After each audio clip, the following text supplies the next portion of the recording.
Deskripsi masalah. Seringkali kita mendengar banyak pencurian kekayaan laut Indonesia oleh nelayan luar negeri, misalnya ikan yang dicuri oleh nelayan asing di tempat dekat perbatasan.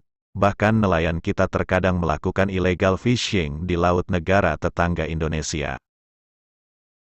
Sebagaimana yang dilansir oleh money.kompas.com, Kementerian Kelautan dan Perikanan, KKP, telah mengamankan sebanyak 97 unit kapal perikanan ilegal sepanjang 2022. 97 unit kapal perikanan tersebut terdiri dari 18 kapal ikan asing, KIA, dan 79 kapal ikan Indonesia, KII. Hal ini berkat penerapan sistem pengawasan berbasis teknologi terintegrasi yang terbukti efektif dalam memberantas illegal fishing. Dalam persiapan implementasi penangkapan ikan terukur, PIT, KKP juga memperketat pengawasan terhadap kapal perikanan dalam negeri pada saat pre-fishing dan post-fishing sepanjang tahun lalu. Berdasarkan data yang dimiliki KKP, kepatuhan pelaku usaha kapal perikanan dalam negeri tergolong cukup tinggi, yaitu sebesar 92,17%. Angka ini didapat dari hasil pemeriksaan yang dilakukan pengawas perikanan terhadap 23.265 kapal perikanan. Adapun, dalam kegiatan pengawasan sumber daya perikanan berbasis risiko yang terintegrasi dengan sistem perizinan One Single Submission, OSS, Ditjen PSDKP telah melakukan pemeriksaan terhadap 278 unit pengolahan ikan, 562 pelaku usaha distribusi hasil perikanan, dan 725 pelaku usaha pembudidayaan ikan. Pertanyaan. 1. Apakah illegal fishing bisa disebut pencurian sebagaimana definisi Syariah? 2. Apakah hukum batas negara menjadi hukum dalam ketentuan hak milik? 3. Bagaimana status hukum ikan hasil illegal fishing tersebut? Jawaban. 1. Illegal fishing itu tidak termasuk syariah syaran, pencurian menurut syariah, tetapi hukumnya haram karena melanggar kesepakatan antar negara. 2. Batas negara tidak dapat menjadi ketentuan hukum kepemilikan, tetapi dapat menjadi ketentuan hukum dalam hak kekuasaan negara. 3. Hasil ikan tersebut boleh dirampas oleh negara sebagai ta'zir mal, dalam konteks kekuasaan negara. Referensi. 1.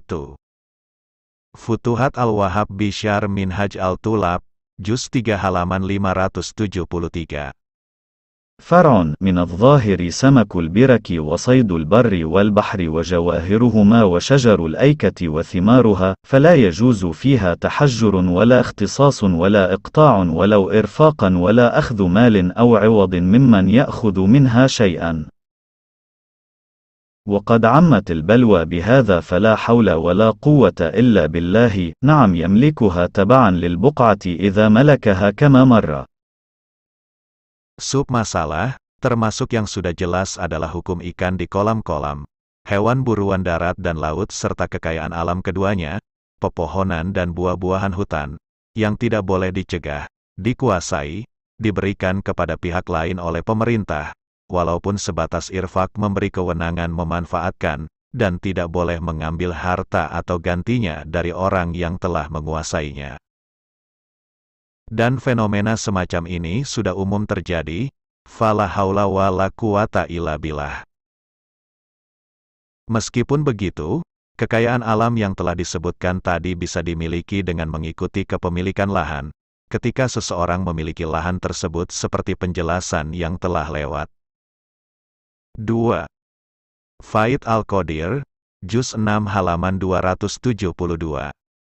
المسلمون على شروطهم الجائزة شرعا أي ثابتون عليها واقفون عندها، وفي التعبير بعلى إشارة إلى علو مرتبتهم، وفي وصفهم بالإسلام ما يقتضي الوفاء بالشرط ويحث عليه. Sabda Nabi, orang-orang Islam itu menetapi janji-janji mereka, yang diperbolehkan syariat. Maksudnya mereka konsisten dengan perjanjian dan memenuhinya. Ungkapan huruf Allah, mengisyaratkan ketinggian derajat mereka dan predikat Islam bagi mereka itu menunjukkan bahwa janji mereka harus dipenuhi dan anjuran untuk memenuhinya. 3. Tashri' al-Jinai al-Islami, Juz 1 halaman 327. ويدخل في دار الإسلام كل ما يتبعها من جبال وصحاري وأنهار وبحيرات وأراض وجزر وما فوق هذه جميعا من طبقات الجو مهما ارتفعت. Dan setiap gunung, padang Sahara, sungai, teluk, lahan, pulau dan udaranya ke atas, yang mengikuti wilayah negara Islam itu termasuk wilayah negara Islam. 4. Qurra al-Ain, halaman 96-97. قلت ويشهد لجواز العقوبة بالمال في الجملة حديث النفيل وهو قوله صلى الله عليه وسلم من وجدتموه يصيد في حرم المدينة فخذوا سلبه إلى آخر ما قاله الشيخ ميارة. وإذا كان هذا في الجنايات المقتضية للتعزير فما بالك في ترك الجماعة والله أعلم بالصواب. Saya berpendapat, dan bukti diperbolehkannya memberi sanksi harta dalam sebagian kasus adalah hadits al-Nufail, yaitu sabda Nabi, siapa saja yang berburu di tanah haram Madinah, maka rampaslah perlengkapannya sampai akhir pendapat Syekh Miyaroh. Dan ketika hal ini dalam kasus kriminal menetapkan ta'zir maka bagaimana menurut Anda dalam kasus meninggalkan jamaah? Wallahu a'lam bis-shawab. 5. Bughya al-Mustarsyidin, halaman 91. مسألة كاف يجب امتثال أمر الإمام في كل ما له فيه ولاية كدفع زكاة المال الظاهر، فإن لم تكن فيه ولاية وهو من الحقوق الواجبة أو المندوبة جاز الدفع إليه والاستقلال بصرفه ومصارفه. وإن كان المأمور به مباحا أو مكروها أو حراما لم يجب امتثال أمره فيه، كما قاله ميمرأ وتردد فيه من التحفة ثم مال إلى الوجوب في كل ما أمر به الإمام ولو محرما لكن ظاهرا فقط. وما عداه إن كان فيه مصلحة عامة وجب ظاهرا وباطنا، وإلا فظاهرا فقط أيضا. والعبرة في المندوب والمباح بعقيدة المأمور، ومعنى قولهم ظاهرا أنه لا يأثم بعدم الامتثال، ومعنى باطنا أنه يأثم. قلت وقال شين قاف والحاصل أنه تجب طاعة الإمام فيما أمر به ظاهرا وباطنا مما ليس بحرام أو مكروه، فالواجب يتأكد والمندوب يجب، وكذا المباح إن كان فيه مصلحة كترك شرب التنباك إذا قلنا بكراهته لأن فيه خسة بذوي الهيئات. وقد وقع أن السلطان أمر نائبه بأن ينادي بعدم شرب الناس له في الأسواق والقهاوي فخالفوه وشربوا فهم العصاة، ويحرم شربه الآن امتثالا لأمره، ولو أمر الإمام بشيء ثم رجع ولو قبل التلبس به لم يسقط الوجوب. Kasus dari Al-Qurdi. Wajib mematuhi perintah imam kepala pemerintahan dalam setiap hal yang menjadi kewenangannya, seperti penyerahan zakat harta zohir. Maka bila ia tidak memiliki kewenangan, yaitu dalam hak-hak yang bersifat wajib atau sunnah, maka boleh memasrahkannya kepada imam atau mengalokasikannya sendiri kepada yang berhak. Apabila perintahnya itu mubah, makruh atau haram, maka tidak wajib mematuhinya, seperti pendapat Al-Romli. Namun dalam kitab Al-Tufa Ibnu Hajar meragukannya, kemudian ia cenderung mewajibkannya dalam setiap perintah imam meskipun haram, namun secara lahir saja. Dan perintah yang selain haram, apabila terdapat kemaslahatan umum, maka wajib dipatuhi secara lahir dan batin. Apabila tidak maka wajib dipatuhi secara lahir saja pula.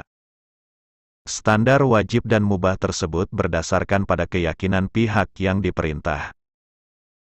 Sedangkan ungkapan ulama, secara lahir, maksudnya adalah seseorang tidak berdosa bila tidak mematuhinya.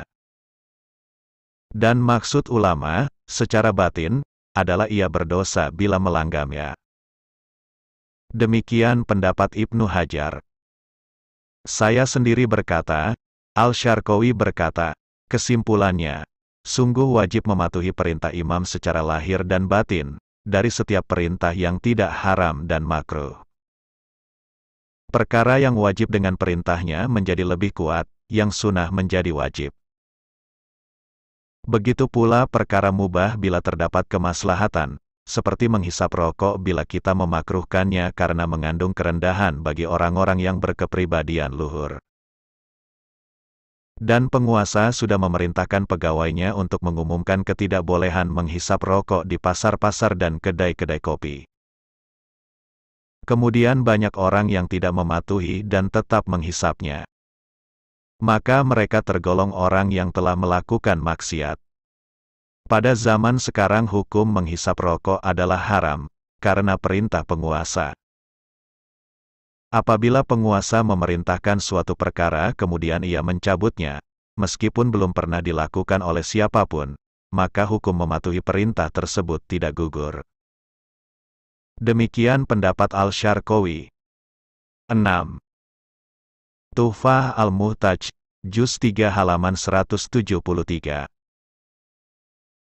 وقولهم يجب امتثال أمره في التسعير إن جوزناه، أي كما هو رأي ضعيف. نعم، الذي يظهر أن ما أمر به مما ليس فيه مصلحة عامة لا يجب امتثاله إلا ظاهرا فقط، إلى أن قال: فعلم أن قولهم إن جوزناه قيد لوجوب امتثاله ظاهرا، وإلا فلا، إلا إن خاف فتنة كما هو ظاهر فيجب ظاهرا فقط. Dan ungkapan ulama, wajib mematuhi perintah penguasa dalam kebijakan harga barang, apabila kita memperbolehkannya, seperti versi pendapat Do'if lemah. Meski begitu, pendapat yang kuat menyatakan, bahwa sungguh perintah penguasa yang tidak memuat kemaslahatan publik hukumnya tidak wajib dipatuhi kecuali secara lahir saja. Maka bisa diketahui, ungkapan ulama, apabila kita memperbolehkannya, merupakan ketentuan atas kewajiban mematuhi perintahnya secara lahir. Bila tidak kita perbolehkan, maka tidak wajib pula dipatuhi, kecuali bila dikhawatirkan akan memicu fitnah, seperti yang telah maklum. Wallahu a'lam bis-shawab.